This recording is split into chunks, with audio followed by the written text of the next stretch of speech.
तौर पर मेरे साथ जुड़ गए हैं। बहुत स्वागत है आप दोनों का। ब्रजेश कुमार सर, पहला सवाल आपके पास। मैं सोच रहा था कि चीजें थमने वाली हैं।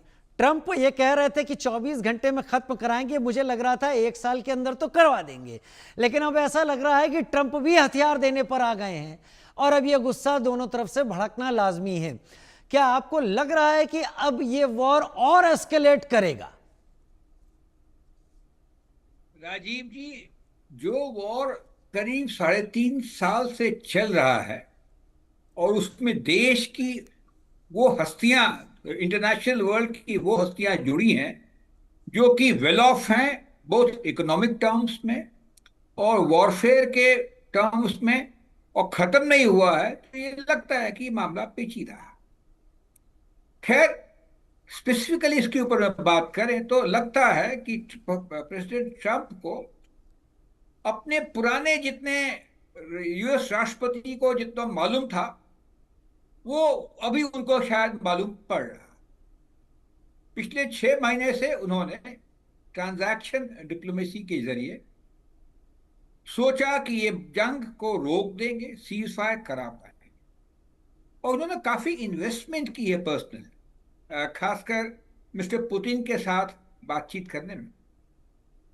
सब दर्शकों ने देखा होगा, लंबी लंबी एक एक डेढ़ डेढ़ घंटे की बात उन्होंने कई दफा करी है। 4-5 दफा तो मुझे याद है जब से वो उन्होंने सत्ता संभाली है, और लग रहा था कि शायद इन सब कारणों से वो पुतिन को मनवा लेंगे। दूसरी बात ये भी कही जा रही थी कि उनके पास में विकल्प है पुतिन के ऊपर, रशिया के ऊपर में और ड्यूटी लगाने का और फाइनेंशियली प्रतिबंधित करने का। वो भी उन्होंने नहीं लिया, मैंने बहुत सॉफ्ट सा स्टैंड लिया। लेकिन अभी ये पता चला उनको भी कि भाई, पुतिन से खेलना, पुतिन के साथ जूझना डिप्लोमेटिकली एक डिफरेंट बॉल गेम, जो उनके सारे प्रतिद्वंदी, जो पुराने राष्ट्रपति जानते थे। और ये बात सही भी है, क्योंकि फ्री वर्ल्ड की जो सोच है आज के जमाने में अलग है, और पुतिन काफी प्रभावित रहे हैं अपने पर्सनल सोच से। 1989 में जब वो लेफ्टिनेंट कर्नल थे केजीबी के अंदर, तो उन्होंने बर्लिन वॉल को टूटते देखा है। उसके बाद में 1991-92 के बाद में जब पिस्ट्रॉयका और ग्लासनोस्ट हुआ, तो उन्होंने रशिया को, यूएसएसआर को टूटते देखा है। और उनके दिमाग में इस तरह की भावना है कि हमें अपनी पुरानी ग्लोरी वापस लानी है।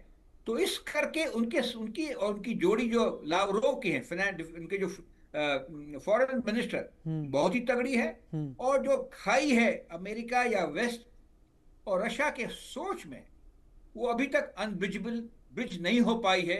ये हमें लगता है पिछले 3.5 साल की लड़ाई के बाद और 6-7 महीने से जो ट्रंप साहब खुद बातचीत करते आ रहे हैं पर्सनली।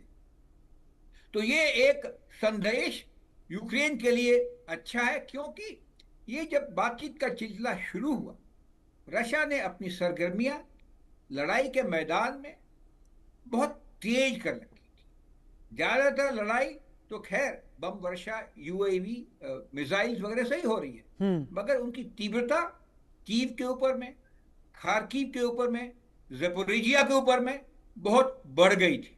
और एक तरह से लग रहा था कि यूक्रेन असहाय हो रहा है, क्योंकि उसके जो एयर डिफेंस की जो ताकत थी अभी तक पिछले 3 सालों से, वो नहीं मिल, वो उसमें डेफिशिएंसी आ गई थी।